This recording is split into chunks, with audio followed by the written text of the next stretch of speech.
What does the future hold for the Green Bay Packers after their latest draft? With 6 new players added to the roster, there's a lot to unpack about the front office's long-term vision. Let's dive into the key moves and what they signal for the team moving forward. Fans, I want to hear from you. Where are you watching from, and what do you think of these draft decisions? First off, let's address the elephant in the room. Just 6 draft picks? That's not a lot, and it suggests that General Manager Brian Gutekunst may not have been particularly enamored with this draft class. However, the selections he did make tell a different story, one that speaks volumes about the direction the Packers are taking. This isn't just about numbers. It's about strategy and intention. One of the most striking moves was the decision to trade back into the 6th round to snag kicker Trey Smack, widely regarded as the best kicker in this year's class. It's hard to disguise the implications of this pick. The Packers are clearly making a statement here. While they might try to frame this as a competition, you don't draft a kicker in the 6th round only to cut him after training camp. Unless something catastrophic occurs. It seems the days of veteran Brandon McManus and last year's standout Lucas Havrizik in Green Bay are numbered. This is a clear indication that the Packers are looking to secure their future at this crucial position. Next, we turn to cornerback Valentine. There's no pressing urgency to move on from him. He's likely to remain on the roster through 2026. However, his performance has been underwhelming. While he possesses decent coverage skills, his reluctance to tackle and inability to support the run game have raised serious concerns.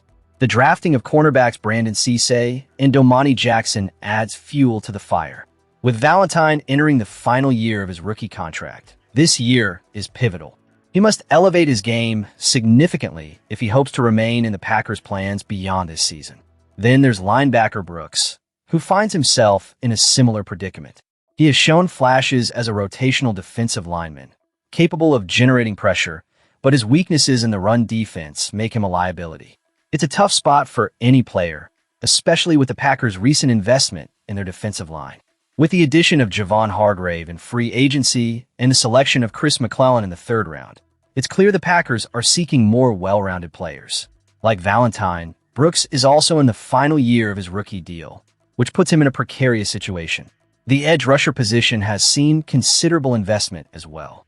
The Packers have made significant moves, including trading for Micah Parsons, using a 1st-round pick on Lucas Van Ness, and selecting Barron Sorrell, Colin Oliver, and Danny Dennis Sutton in the last 2 drafts.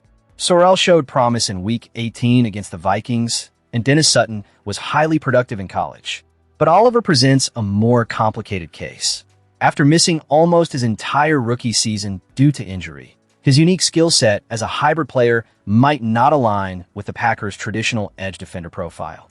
The coaching staff is likely to give him every chance to thrive as a designated pass rusher, but shift to off-ball linebacker down the line wouldn't be surprising. As we analyze these moves, it's clear that the Packers are not just filling positions. They are making calculated decisions about the future of the franchise. The draft selections indicate a willingness to build a more robust and versatile roster, particularly in positions that have been weaknesses in the past. Now, with these developments, the Packers are setting themselves up for the upcoming season with a blend of youth and experience. The landscape is shifting, and it's time for the team to embrace the challenges that lie ahead. What does this mean for the roster as we prepare for training camp? What will be the fate of those on the bubble? Stick around, because there's more to uncover about the Packers' strategy and upcoming decisions. Merry Draftmas, Packers fans! The anticipation has finally reached its climax as we dive into the aftermath of this year's draft. All those speculations about who Gutekunst and his team would select are behind us. Now it's time to focus on the fresh faces that will don the green and gold. This is an exhilarating moment for us, and we have a lot to unpack regarding the potential lineup as we look ahead. Gutekunst often emphasizes that building a roster is a year-round endeavor, and while that's undoubtedly true, let's not be naive. The core of this team is largely in place, and any additional acquisitions will likely come in the form of savvy bargain buys rather than blockbuster trades. With that in mind, let's break down an early prediction for the 53-man roster. Starting with the quarterback position, we might see 2 names here. Desmond Ridder as the backup? Well, that's a mixed bag. We've witnessed enough of Ridder as a starter, and let's be honest, it wasn't impressive. However, there's a glimmer of hope. Just as Malik Willis found himself in a precarious position when he joined the Packers, Ridder could also be viewed as a reclamation project for Matt LaFleur. The best part? He comes at a low cost and will have the benefit of a full offseason in Green Bay before being thrust into action. If LaFleur believes he can shape Ridder into a competent signal caller, it might just pay off. The bubble player to watch here is Kieran Drones, who could surprise us all if he gets a shot. Moving on to running backs, we're looking at a potential four-position battle. If Marshawn Lloyd can stay healthy heading into 2026, this unit could be formidable. But that if carries a heavy burden. I have a bold prediction for you. Keep an eye on Damien Martinez.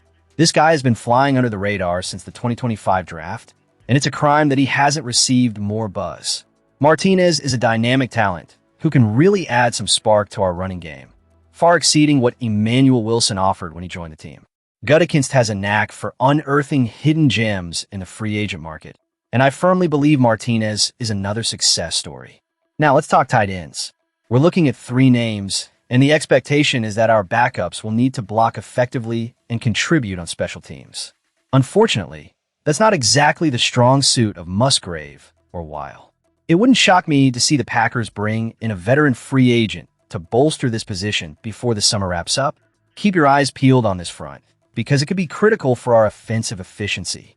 As we shift to wide receivers, the top 5 spots appear locked in. The competition for that 6th position will likely boil down to a battle between Bo Melton and Michael Sturdivant. To complicate matters, we might see Carrington Valentine get some cross-training at the receiver spot, which could shake things up even further.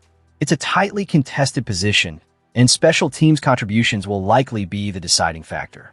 On the offensive line, we're projecting 10 players. The lineup includes promising names like Jordan Morgan and John Williams. But let's be real. Depth is a glaring issue.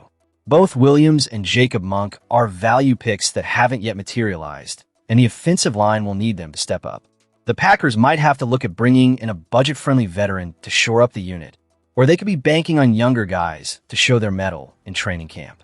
Keep an eye on Donovan Jennings and Josh Gesicki as potential surprises here.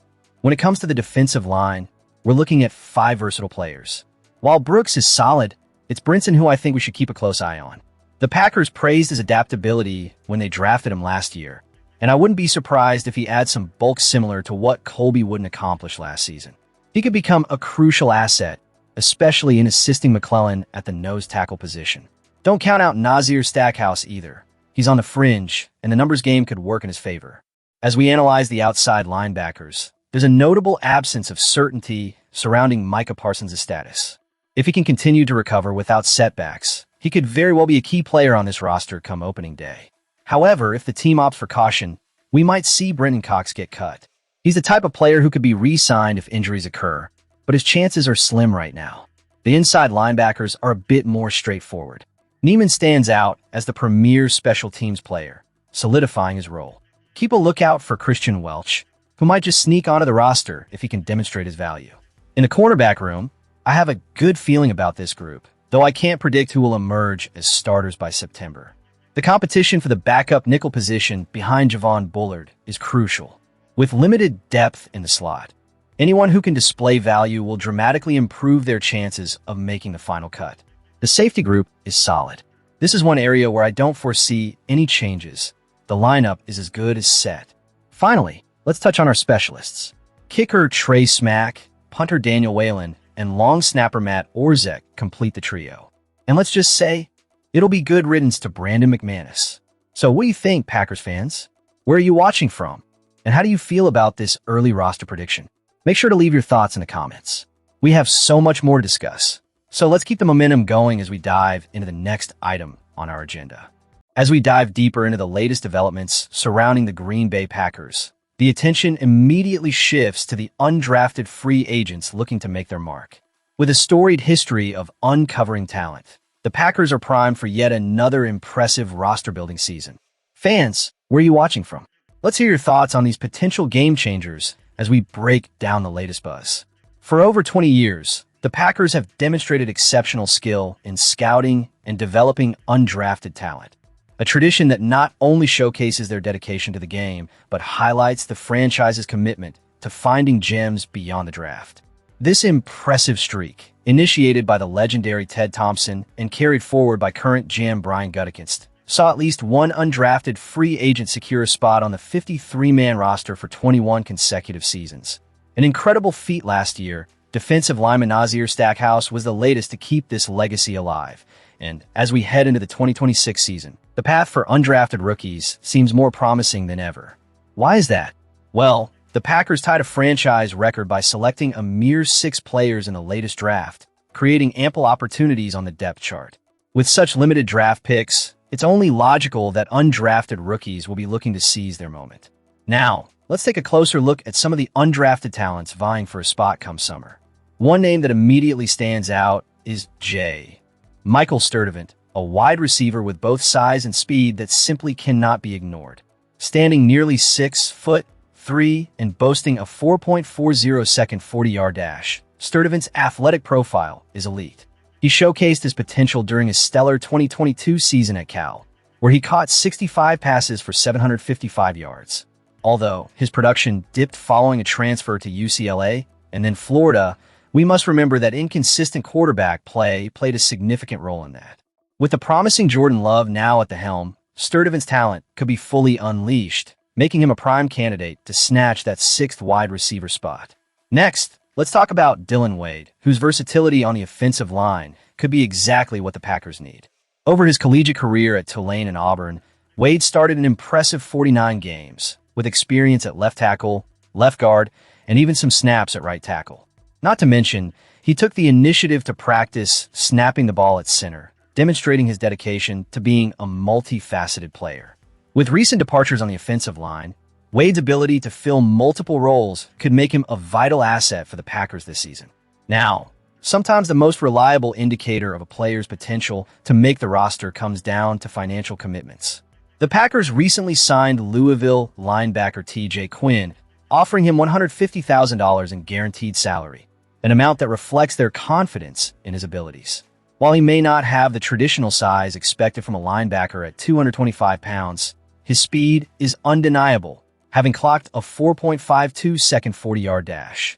With an impressive tally of 289 tackles during his 3 years at Louisville, Quinn is a strong candidate for a core special teams role right from the outset. Given that the Packers opted not to draft a running back or a traditional blocking tight end, 2 specific undrafted free agents find themselves with a clear path to making the roster. Jaden Nixon, a running back from UCF, is an electrifying talent who averaged an astonishing 7.8 yards per carry last season and is well-versed in kickoff returns. Following the departure of Emmanuel Wilson in free agency, Nixon could easily carve out a depth role in the backfield. Meanwhile, Eni Falei, a tight end from Wake Forest, brings the size and physicality the Packers are craving. Standing nearly 6'5" and weighing in at 249 pounds, Falei's frame is tailor-made for blocking duties, something Gutekunst has openly desired to add to the roster. His ability to secure the edge and support the run game could make him a critical component of the Packers' offensive scheme. As training camp approaches, the competition for the last few roster spots is bound to intensify. With the raw talent present in this undrafted class and the available opportunities, the Packers seem poised to extend their legendary streak of roster-building excellence to 22 years. So, as we wrap up this deep dive into the future of the Green Bay Packers, what are your thoughts? Are there any undrafted free agents you believe will make waves this season? Don't forget to comment on where you're watching from and your opinions about these potential new stars. And if you want to stay updated on all things Packers, make sure to subscribe for more insights and discussions. The excitement is palpable, and the future is bright for Green Bay.